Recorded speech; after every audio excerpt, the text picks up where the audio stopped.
되어지는 축복의 시간 되게 하시고 정말 우리 온 성도들이 참된 제자로 든든히 세워지는 축복의 시간 되게 하옵소서. 말씀 중에 거하시는 하나님이여, 이 시간 우리의 온 마음과 생각을 지키사 정말 하나님의 은혜 속에 강하여지는 축복의 시간 되게 하옵소서. 종의 입술을 온전히 주장하여 주옵소서. 예수 그리스도 이름으로 기도하옵나이다. 아멘. 네, 오늘 말씀 제목은 참된 제자 절대 사명이라는 제목입니다. 지난주도 우리가 말씀을 참된 제자에 대해서 말씀을 함께 붙잡고 나누었는데요.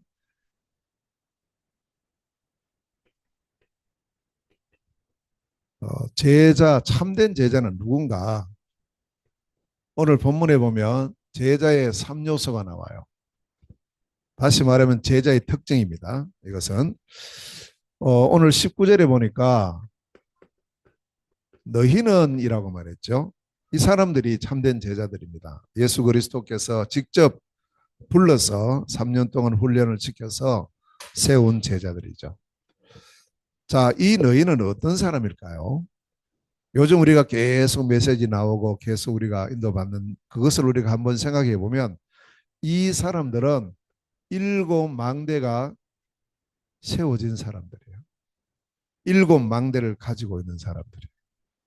다시 말하면 적어도 이 사람은 이 망대에 대한 전문성을 가지고 있고 이것을 세우고 지키고 있는 사람들이다. 이 사람들이 망대입니다. 자, 이 사람들이 바로 너희는요 참된 제자들인데, 그러면 여기서 망대라고 할 때 어떤 망대를 말하느냐? 하나님의 능력의 망대가 세워져 있다. 그래서 이제 이 망대가 세워져 있기 때문에 이것이 뭐가 되느냐 하면 플랫폼이 됩니다. 사람들이 이제 이 망대를 보고 오는 거예요. 사람들이요. 그래서 이러한 플랫폼, 능력의 망대, 성삼위 하나님의 능력, 보호자의 능력, 삼시대를 살리는 능력, 5가지 힘을 회복하는 능력, 공중거세자 문제를 완전히 깨뜨리는 능력, CVDIP를 미리 보고 가지고 누리고 정복하고 성취하는 그 능력, 3가지 뜰을 완전히 세워서 그 3가지 뜰의 축복 누리는 이 망대. 그러니까 여기 이 망대는 뭐가 있는 곳이냐? 나의 CVDIP가 있고 3가지 뜰이 있는 망대다. 이 플랫폼을 말해요. 이거 가지고 있는 사람이 바로 참된 제자입니다. 자, 두 번째 제자의 요소가 뭐냐 하면 너희는 하고 가서 이랬죠. 19절에 보니까 가랍니다. 이걸 보고 7여정이라 하죠. 7여정.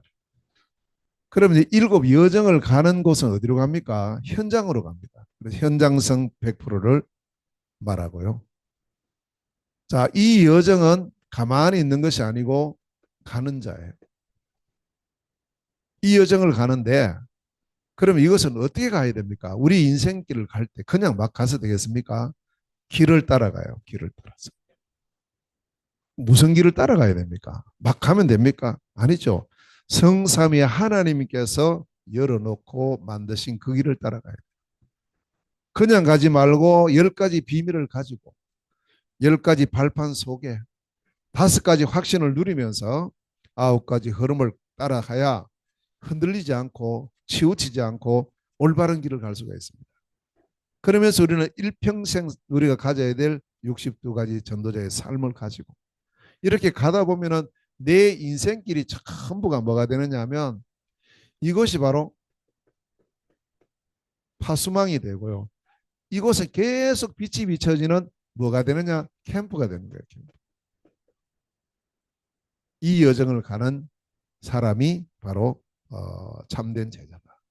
우리의 모든 발걸음, 우리의 모든 여정에는 오직 그리스도의 복음의 빛이 발해지고 하나님의 능력의 빛이 발해지는, 그래서 모든 사람을 살릴 수 있는 파수망. 자, 이 여정을 가는 사람이 참된 제자다. 가서 뭐 하라고 했습니까? 제자 삼아라 했어요. 가서. 자, 제자를 삼는다 하는 것은 그냥 한 번만에 제자가 나오지 않아요. 제자를 삼는 것이 바로 일곱 이정표를 남기는 거예요. 자, 일곱 이정표를 남긴다. 이것이 바로 우리의 미래성이고, 이것을 남기는 자가 바로 참된 제자다. 이 미래를 위해서 제자를 남긴다는 말은 뭘 남긴다는 말이냐면 시스템을 남기는 거예요. 그래서 이 시스템이 갈보리산에서부터 로마까지예요. 지역 지역마다 갔는데 거기 전부 미래를 향한 시스템이 딱딱딱딱 세워져 있는 거예요. 그 기념비가 세워져 있어요. 갈보리산에 가니까 거기는 그리스도의 참된 복음이 있어요. 완성이 됐어요. 감남산에 가니까 거기는 하나님 나라의 완전한 미션이 딱 주어져 있고요. 마가다락방에 갔는데 거기는 하나님의 능력이 임하는 성령의 충만함이 임하는 하나님의 능력을 체험하는 현장. 안디옥에 가니까 거기는 진짜 하나님이 원하시는 세계 복음하는 교회가 세워져 있는 거예요. 그래서 우리 교회에 항상 모델이요 목표가 안디옥 교회. 그러면서 이 안디옥 교회를 중심으로 어디로 나가게 되느냐? 아시아로 와요. 거기는 참된 선교, 세밀하게 성령이 인도받는 참된 선교가 이루어지고 있는 곳이 아시아예요. 가다가 길이 막혔어요. 우리가 생각할 때는 이제 끝이구나. 아이고 이제 모든 게 끝이구나. 아니죠. 하나님의 새로운 시작. 그래서 원래 우리에게 주신 언약이 제123 RUTC 영원 응답의 시작이잖아요.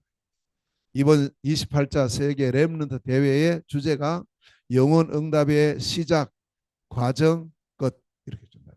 그 새로운 시작을 하는 것이 문이 막힐 때 끝이 아니고 문이 막힐 때는 새로운 시작의 전환점이다.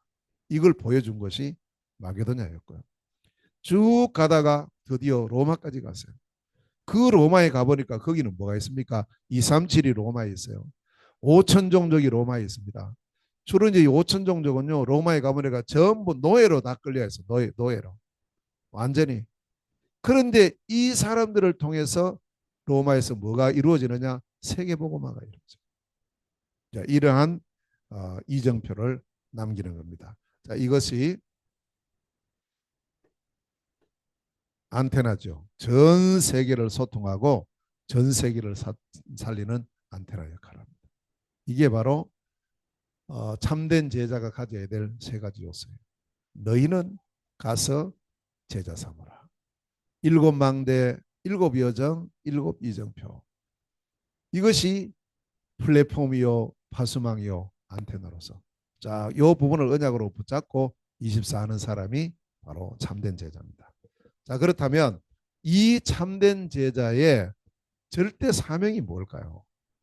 오늘 본문에서 중요한 두 가지를 말씀하시는데요.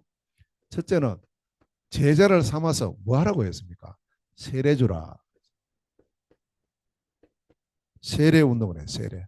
이 세례를 준다는 말은 뭘 의미하느냐 하면 이 사람이 완전한 생명을 얻었다는 거예요. 생명 운동을 하라. 첫 번째 사명, 우리는 무슨 운동을 해야 되느냐? 생명 운동을 해야 돼요. 모든 우리 현장에서 생명 운동을 해요. 생명 운동. 자, 생명 운동을 하는 그 첫 번째 길이 뭡니까? 구원을 받으려면 생명을 얻으려면 이 복음을 들어야 됩니다. 로마서 10장 17절 말씀이에요. 복음 듣지 않고 구원받을 사람은 이 지구상에 단 한 명도 없어요. 아무리 착한 사람도 자기 힘, 자기 의로 구원받을 수가 없습니다. 그래서 우리는 이 복음을 듣는다는 말은 진정한 문제가 뭔가 그걸 알아야 됩니다. 이 문제를 제대로 알아야 복음의 필요성을 느껴요. 문제 모르면요 복음 필요 없어요. 그냥 내 열심히 하고 뭐 내 나름대로 하고 그래 그렇게 사는 거죠. 그게 종교생활 아닙니까? 진짜 우리 인생의 문제가 아무도 해결할 수 없는 창세기 3장의 근본 문제구나. 하나님 만나야 될 사람이 하나님 떠나 있구나. 그 떠나게 된 배경에 죄 때문에 하나님 떠났구나. 왜 이 죄를 지었지? 더 거슬러 올라가니 눈에 보이지 않는 사단 마귀 요게 인간을 유혹해서 요 세 가지 문제예요. 이 근본 문제 때문에 눈에 보이는 문제 12가지가 있어요. 전부 사람들이 중심이 나 중심이 되고 돈 중심이고 성공 중심이고 그러다 보니까 계속 우상을 섬기고 점술, 무속 다 빠져버리는 거예요. 여기서 못 빠져나와요. 그러니 자연스럽게 뿌리 뽑힌 나무가 되고 물 떠난 물고기가 되어버리기 때문에 불신자 상태에 빠질 수밖에 없는 거예요. 신분이 마귀의 자식이요, 생활이 우상숭배, 귀신을 섬기고 그러니 정신 문제, 육신 문제, 생활의 문제 다 계속 와요. 그러다가 이 땅을 떠나면 영원한 지옥이 기다려 있고 후대 문제까지 계속 오는 거예요. 이게 우리 하나의 어떤 이론적으로 알면 안 됩니다. 이게 지금 현재 살아가는 사람들의 문제예요. 여기에 대한 유일한 해결책을 하나님 주셨는데 이 해결책이 복음입니다. 창세기 3장 15절에 여자의 후손이 와서 뱀의 후손의 머리를 완전히 박살냈다. 이 복음을 주셨다니 이것 아니고는 안 됩니다. 이것이 유일이에요. 유일. 여자의 후손이 두 명이 아니거든요. 여자의 후손은 한 분입니다. 유일합니다. 유일한 해결책 복음이에요. 이게 뭐냐? 이 복음이 그리스도다. 그걸 성경 전체에서 말씀하는 거예요. 그래서 항상 우리는요. 이 해답으로서의 그리스도가 늘 증거되어야 되고 그리스도가 늘 내게서 고백되어야 되는 거예요. 언제든지. 이런저런 모든 문제에 완전하고 유일하고 영원한 해답은 오직 그리스도거든요. 하나님 주신 해답이. 이것을 우리에게 계속 기록하고 보여준 것이 구약 성경입니다. 그 구약 성경에는 그리스도의 5가지 자격이 나오잖아요. 그리스도는 죄가 없어야 된다. 그리스도는 우리를 위해서 죽으셔야 된다. 그리스도인 증거로 부활해야 된다. 그리스도인 증거로 반드시 또 성령으로 역사하신다. 세계복음화 이후에 그리스도는 다시 재림하신다는 이 사실을 미리 우리에게 5자격을 말씀하셨고요. 이분이 오신다. 이분이 오신다. 이분을 하나님 보내신다. 그렇게 해서 그리스도가 이 땅에 탄생하셨는데 그 이름이 예수예요. 예수님 누굽니까? 그리스도의 성취자입니다. 이 예수님은요 영원 전부터 그리스도였어요. 탄생하실 때도 그리스도예요. 이 땅에 살아계실 때도 그리스도예요. 죽으실 때도 그리스도예요. 부활하실 때도 그리스도예요. 성령으로 역사하실 때도 그리스도입니다. 재림하실 때도 그리스도입니다. 심판하실 때도 그리스도예요. 처음부터 끝까지 그리스도예요. 그래서 히브리서 13장 8절에 예수 그리스도는 어제나 오늘이나 영원토록 동일하시다. 이 복음입니다. 이 복음. 이 복음을 들어야 돼요. 그래서 바울은 자꾸 이제 이 갈라디아 이 교회가 이 그리스도의 복음을 자꾸 빼고 자꾸 다른 거 하거든. 그러니까 이게 뭐 여기 편지를 썼어요. 갈라디아서 1장 7절에 뭐라고 말합니까? 다른 복음은 없다. 지금도 이 땅에요. 다른 복음 말하는 사람 많아요. 많은 교회들이 다른 복음을 말하고 있다니까. 근데 그 사람들은요 버젓이 그냥 간판 다 걸고 해요. 오직 그리스도 할 때 우리 보고 이단이라고 이렇게 봐요.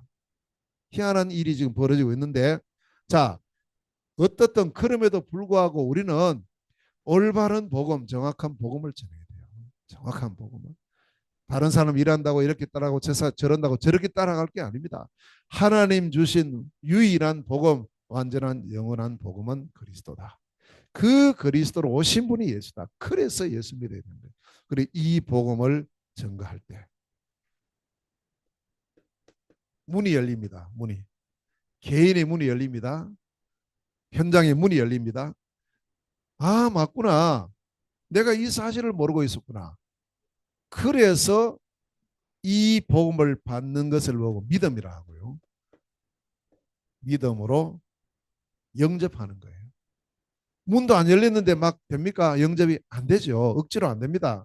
그래서 요한계시록 3장 20절에 내가 문 밖에 서서 두드릴 때 문을 열면 내가 너에게로 들어간다. 문을 열면. 이걸 보고 요한복음 1장 12절에 영접이라고 합니다. 영접하는 자, 곧 그 이름을 믿는 자들에게는 하나님의 자녀가 되는 권세를 주셨으니. 영접하지 않고 구원받을 사람이 있습니까? 저는 옛날에 영접이라는 단어를 몰랐어요. 몰랐는데 어느 날 보니까 제게 예수 그리스도께서 내주하고 계시더라고. 나도 모르게 그렇게 된 거예요. 근데 이걸 정확하게 알고 하는 것하고 그냥 왔다 갔다 하는 거 완전히 달라요. 그러니까 늘 희미한 거예요. 정확한 복음을 듣고 정확한 복음을 받는 요 시간이 없었기 때문에 믿으면서도 희미하고요. 교회 다니면서도 이게 뭐 이런가 저런가 내가 천국 가겠나 늘 항상 여기서 희미해지는 거예요. 그래서 이 복음이 먼저 증거되어지고 이 복음 들을 때 문이 열리는 그 사람을 사도행전 13장 48절에 영생을 주시기로 작정된 자, 다시 말하면 예비된 자, 시간표가 된 사람. 어제 안 했는데 오늘일 수 있어요. 그래서 항상 우리는 이거 준비하고요. 이 복음을 증가하는 축복을 누려야 됩니다. 그럼 정확하게 복음 받은 사람은 이때 뭘 하게 되느냐 하면 고백을 하게 됩니다. 그래서 우리가 오늘도 예배 전에 찬송할 때 네 가지 고백을 드렸잖아요. 나는 그리스도이신 예수님을 믿습니다. 예수 그리스도는 나의 주인입니다. 나는 하나님의 자녀입니다. 나는 세계복음화의 주역입니다. 이 고백이죠. 그래서 로마서 10장 9절 10절에 사람이 마음으로 믿어 의에 이르고 입으로 시인하여 구원에 이른다. 이렇게 될 때 이 사람은 진짜 복음 받고 나면 저는 그렇더라고요. 교회 가고 싶어져요. 교회 가고 싶어지는 거예요. 예배 드리고 싶어요.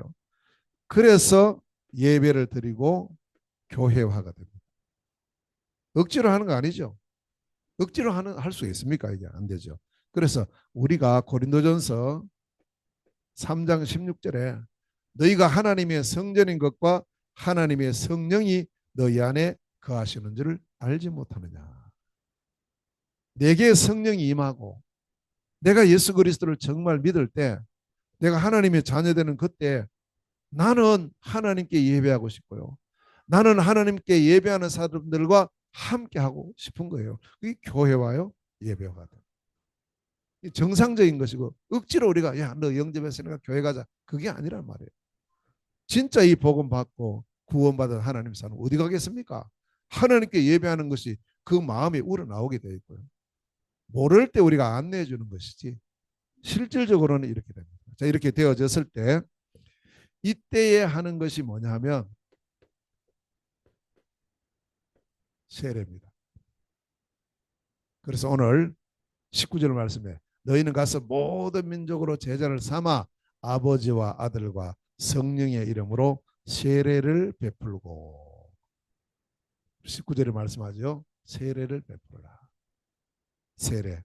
자, 이 세례라는 말은 다른 말로 하면은 내가 공적으로 이제 고백하고 인정한다는 뜻이에요. 그것 하는 중요한 의식이 됩니다. 그래서 세례할 때는 반드시 뭘 하느냐면 내가 하나님 앞에 모든 또 교회 앞에 공적으로 고백하는 거예요. 고백. 이게 참 중요합니다. 그래서 사도행전 2장 41절에 보니까 하루에요. 3,000명이 세례를 받아요. 하루에 3,000명. 신앙 고백을 제대로 하면서요. 자, 그리고 사도행전 8장 36절에는 광야에서 이 이디오피아 내시가 필리브를 통해서 이 복음을 받고요. 이 복음을 들었어요. 이 복음 듣고 요대로 응답을 받으면서 그러니까 내가 고국으로 돌아가는데 내가 세례를 받아야 되겠다. 그 가르쳐주지도 않은데 이런 거예요. 그래서 여기서 필립과 함께 물에 내려가서 세례를 받는 장면들이 여기에 나옵니다. 사도행전 16장 15절에 보면 바울이 빌립보에 가서 거기서 여자들 모여있는 여자들에게 복음을 전했어요. 다 안 받았어요. 그 중에 한 사람 루디아가 복음을 받았어요. 이 루디아가 복음 받고 나니까 달라지는 거예요. 말 안 하는데도 자기 집으로 모시고 와요. 우리 집에 이 복음 듣고 구원받아야 될 사람이 많다고. 가족들 다 모아놓고 바울을 통해서 복음을 들어요. 가족들이 시간표가 됐어요. 다 영접했어요. 그러니까 자연스럽게 이 사람들에게 뭘 하느냐? 세례를 줬어요. 이건 특별한 일이 아닙니다. 진짜 이대로 응답받고 구원받은 사람은 세례 받게 돼 있고 세례 받고 싶어진다는 거예요. 그 저는 이제 이 세례 잘 몰라가지고 전에 있잖아요. 제가 학교 다닐 때 고등학교 다닐 때입니다. 그때는 이제 학습이라는 게 있었어요. 교회 나온 지 한 6개월쯤 되면 이제 학습이라는 걸 받고 또 6개월 지나서 세례 받아요. 왜냐하면 이것도 대충 하면 안 되니까요. 그래서 이제 학습 받는 그걸 공부를 했어요. 그리고 토요일 날 문답을 했어요. 토요일 날. 저는 그걸로 끝나는 줄 알았어요. 그걸로 끝인 줄 알았어요. 그 주일날 교회 안 오고 나가봤어요. 저 다음 주 와보니까요. 너 학습 못 받았다는 거예요. 왜 내 다 했는데 야 주일날 와야 되는데 교회 안 와서 못 받았. 그때 알았어요. 그 말해주는 사람이 한 명도 없었다니까. 그냥 그것만 했어요. 물론 뭐 당연히 와야지 이제 이렇게 생각했지만 그 절차를 몰랐어요 제가. 그 너무 마음이 속상하더라고. 지가 잘못한 걸 생각 안 하고 막 속상해가지고 이랬던 기억이 있어요. 그리고 그 다음에는 이제 세례 학습을 받고 이제 세례 받을 때는 아주 정신을 바짝 차리고 그렇게 세례를 받았던 제가 기억이 납니다. 자, 그 다음에 사도행전 16장 33절에 보면 여기는 또 누가 나오느냐면 간수의 가족들이에요. 바울이 감옥 갇혀 있는 중에 역사 일어나 버린 거예요. 지진 일어나가지고 뭐 옥문 열리고 찾고 풀리고 이러니까 간수가 놀래가지고 자다 깨가지고 이 죄수들 다 도망갔구나. 아이고 나는 또 내가 남에게 죽기 전에 내가 자살해지. 막 자기를 하려고 하는 그때 바울이 안에서 너를 해하지 말라. 우리가 안에 있다고. 깜짝 놀라서 들어와서 하는 첫 번째 말이 선생님들이여 내가 어떻게 하여야 구원을 받을 수 있습니까? 그거 다른 말 필요 없어요. 주 예수를 믿어라. 그래야면 너와 내 집이 구원을 받으리라. 그러니까 이 간수가 세례를 받고 자기 집에 그날 밤에 모시고 가서 그 밤에 갔으니까 가족들은 뭐 하고 있어요? 자고 있겠지. 다 깨운 거예요. 다. 예비나 일어나라, 은비나 일어나라, 뭐 하주나 일어나 다 깨워가지고 복음 드려야 돼. 복음. 그 바울 통해서 복음 받고 그날 저녁에 다 세례 받은 거 있죠. 또 이렇게 내가 하나님 앞에 영적으로 고백하는 중요한 시간이 세례. 나는 그리스도의 신 예수님을 믿습니다. 예수 그리스도는 나의 주인입니다. 나는 하나님의 자녀요 구원받은 백성이고 나는 세계복음의 주역임을 고백하는 거예요. 그게요 공적인 고백입니다. 자, 이때에 이 고백한 사람에게 뭐 하느냐 하면 성삼위 하나님, 성부, 성자, 성령의 이름으로 성삼위 하나님의 이름으로 세례를 줍니다. 그러니까 사람이 하는 것 같아 사람 하는 거 아니에요. 저도 오늘 이제 우리 세빈이에게 유아 세례를 베풀 텐데 제가 하는 거좀 제가 하는 거 아닙니다. 대신해서 하는 거예요. 성부와 성자와 성령의 이름으로 세례를 주는 거예요. 성삼위 하나. 여러분이 세례 다 받으셨잖아요. 어느 목사님으로 받았습니까? 다 있어요. 그러나 그 목사님이 준 것처럼 보이지만 사실은 목사님 준 게 아닙니다. 성삼위 하나님께서 성부와 성자와 성령의 이름으로 세례를 주노라. 그 세례를 받은 거예요. 그 세례를. 자, 이렇게 할 때에 물로서 세례를 주죠. 수세. 세례라는 말의 의미가 한 세 가지 정도 있습니다. 물에 잠근다라는 의미가 있어요. 물에 푹 담그는 것. 그 다음에 두 번째는 뿌린다라는 의미가 있습니다. 세 번째는요. 그 다음에 붓는다라는 그런 의미가 있어요. 이 세 가지 의미가 있습니다. 똑같습니다. 그래서 어느 이제 어떤 교회에서는 아예 그 강으로 가서 물에 이렇게 담그는 침례를 하는 그런 교회도 있고 또 우리 장로교 같은 경우는 그걸 주로 하지 않고 머리에 뿌려요. 뿌리면서 세례를 줘요. 오늘도 그렇게 할 거고요. 그래서 이게 어느 게 맞다 어느 게 틀렸다 아닙니다. 그것은 형편에 따라서 환경에 따라서 이렇게 할 수도 있고 저렇게 할 수도 있는 거예요. 이거 뭐 잘못해가지고 구원 못 받고 이게 아니라니까요. 이 수세를 한다는 말은 이미 구원받은 사람에게 그 징표로서 지금 물을 이렇게 뿌리는 거죠. 자, 이거 그러면 여기에 어떤 영적 의미가 있습니까? 이게 중요한 것은 이거예요. 자, 세례 받는 데에 대한 영적 의미가 뭐냐 하면 첫 번째 의미는 내 옛 사람은 죽고 옛날에 나는 죽고 새 사람으로 살았다. 이게 세례의 첫 번째. 그러니까 나는 지난날에 나는 죽었어. 과거에 나는 죽었어. 그리고 오늘 그리스도 예수 안에서 내가 다시 사는 것이야. 이게 갈라디아서 2장 20절의 바울의 고백이죠.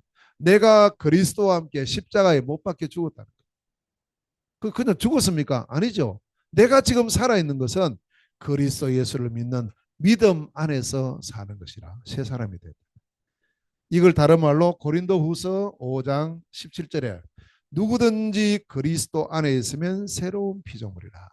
이전 것은 지나갔으니 보라 새롭게 되었도다. 원래 우리 교회에 여기 보세요. 원래 우리 주제 언약의 선구예요. 고린도후서 5장 17절. 날마다 우리 성도님들 이걸 고백하셔요. 누구든지 그리스도 안에 있으면 새로운 피조물이다. 이전 것은 지나갔으니 보라 새 것이 되었도다. 새로운 시작을 할 수 있어요.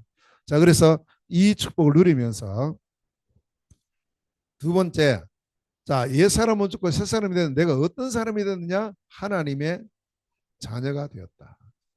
하나님 자녀의 신분, 하나님 자녀의 권세가 회복되는 순간이에요.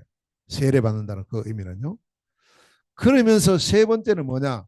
내가 이제 하나님 자녀로서 영원한 천국의 백성이 되었다. 이 땅에 살고 있지만 누가복음 10장 20절의 말씀처럼 너희 이름이 하늘에 기록된 것으로 기뻐해라. 여러분 진짜 예수 그리스도를 믿고 영접하는 그 순간에 나의 이름은 천국에 기록됐습니다. 그래서 빌립보서 3장 20절에 오직 우리의 시민권은 하늘에 있는지라. 이 땅에 우리가 사는 동안 한 뭐 100년 살겠죠. 많이 사는 사람.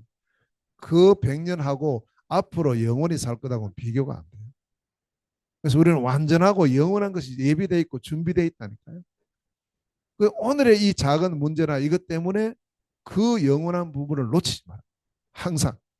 그래서 이것을 그래서 세례를 통해서 확정을 하는 거예요. 너는 하나님의 사람이야. 너는 하나님의 백성이야. 너는 구원받은 하나님의 자녀여 세계복음화의 주역이다 하는 사실을 확정하는 시간이 세례받는 시간. 그래서 세례는 한 번으로 끝나요. 또 받고 또 받고 하는 거 아닙니다. 왜냐?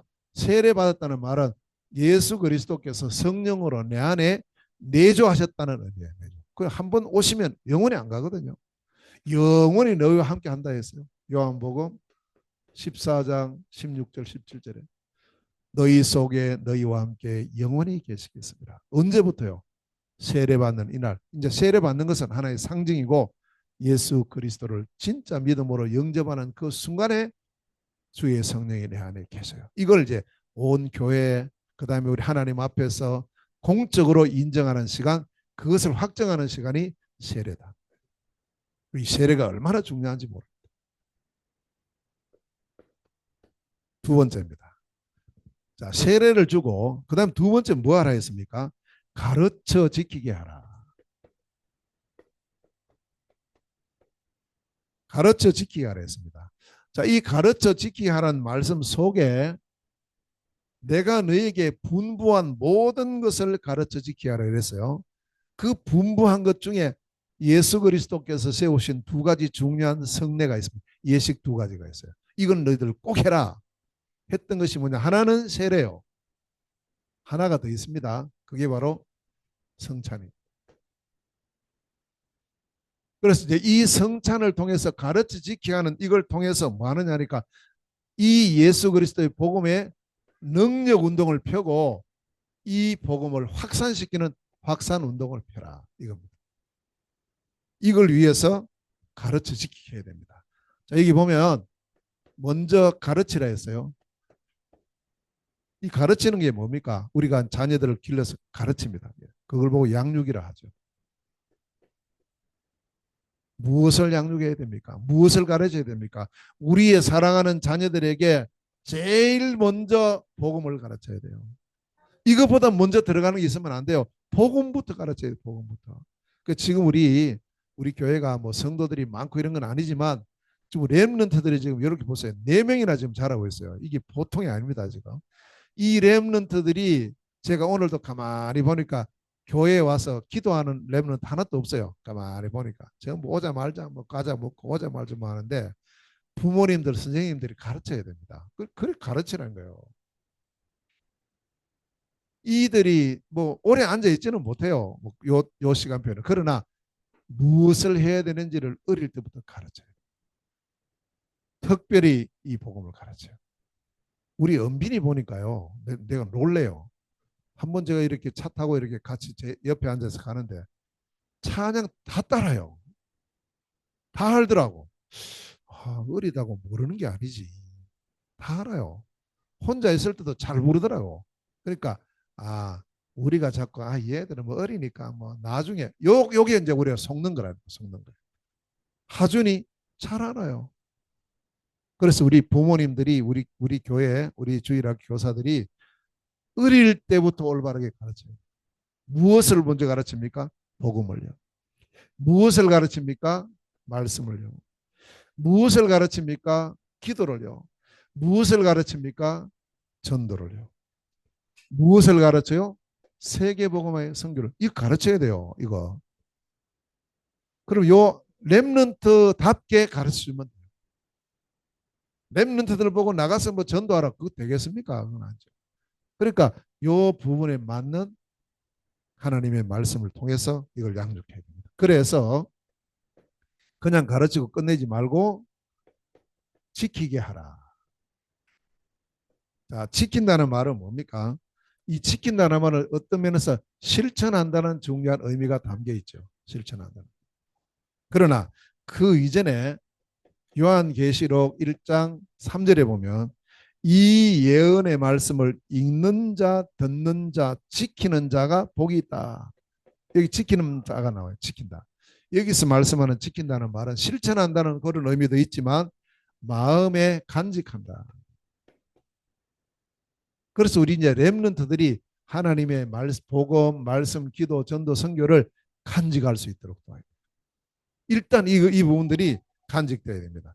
그래서 시편 119편 11절에 내가 하나님 앞에 범죄하지 않기 위해서 주의 말씀을 내 마음에 두었나이다. 말씀을 마음에 딱 담도록 우리가 해야 됩니다. 이게 지키는 겁니다. 다음은 이 말씀이 이제 담겨 있으니까요. 시편 1편 2절에 주야로 묵상하게 되는 거예요. 그렇더라니까요. 그 저는 이제 요번에 보니까 우리 은빈이 보니까 혼자 있을 때 있잖아. 혼자 자기 혼자 뭐 이렇게 놀아요.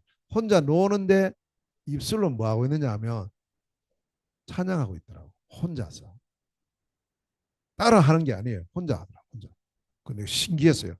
이야, 우리 되네. 랩런트도 다 되는데 어른들이 문제구나 이런 생각이 들었어요. 어른들이 문제예요. 저도 이 교육 방법이 내가 지금 다 가만히 돌아보니까 많이 잘못됐었어요. 크면 잘하겠지. 뭐 그래서 뭐 알겠네. 크면 하겠지. 그렇게 하면서 시간 지나가 버린 거예요. 그때 심어줘야 되는데. 지금 제가 이렇게 제 자신을 돌아보면서 우리 자녀들한테 참 그 부분이 미안하다 이런 마음들. 그럼에도 불구하고 이렇게 참 든든히 서 있어서 감사하긴 하지만요. 주야로 들어가 있는 것은요. 묵상할 수가 있습니다. 묵상하도록 뒀고요. 그래서 이 부분을 날마다 기도로 누릴 수 있도록요. 그래서 우리가 여기서 나오는 기도가 요즘 이게 내게 들어있으니 매일 누릴 수 있죠. 매 시마다 누릴 수 있죠. 매 사건마다 누릴 수가 있다니까요. 이게 없으면 누리고 싶어도 엉뚱한 생각 나요. 안 돼요. 근데 이게 딱 들어가 있으면 되어진다니까요. 우리에게. 자, 그러면서 이걸로 끝나지 말고 이걸 통해서 전도의 문이 열리도록 기도해라. 그래서 골로새서 4장 3절에 바울이 고백하잖아요. 감옥 안에서도 하나님 전도의 문을 열어주세요. 전도의 문. 내가 비록 감옥 안에 있지만 이곳에 전도의 문을 열어주세요.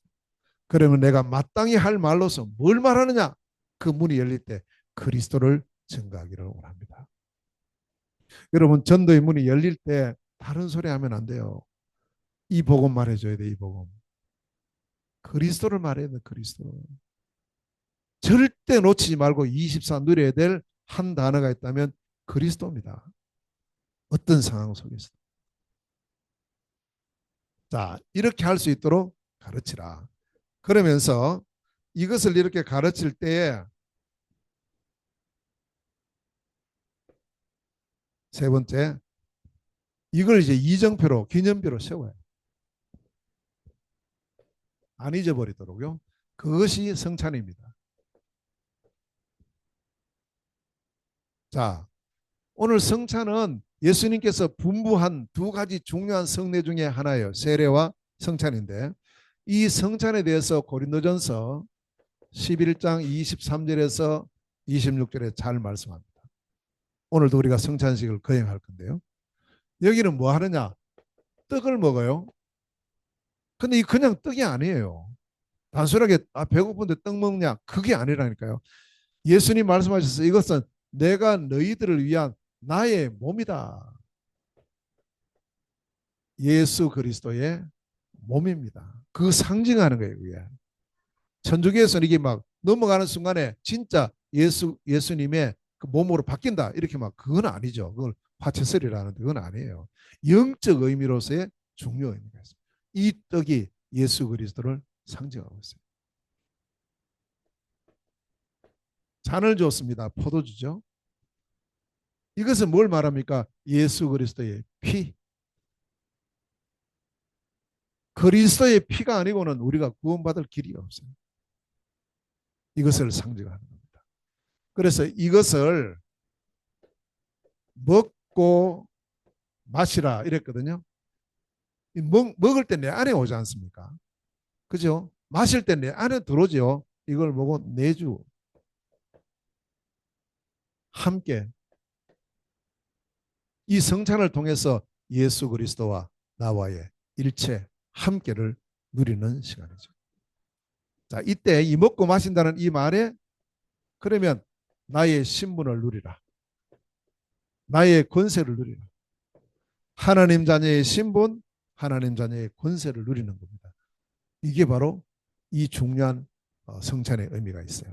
그래서 이걸 요즘 이제 우리가 여러 가지로 표현되는 단어 중으로 하면 하나님이 나와 함께 하시는 위드, 하나님이 우리와 함께 하시는 임마누엘. 그렇죠. 우리가 함께 이걸 이제 누리기 때문에 모든 사람과 함께하는 원네스예요. 위드 임마누엘 원네스의 함께의 시스템이 되는 게 성찬식이라는 거예요. 이 성찬을 통해서 같이 우리가 누리잖아요. 자, 그러면서요. 이 성찬을 통해서는 우리가 뭘 회복해야 되느냐 하니까 오직 그리스도다. 오직을 회복하고요.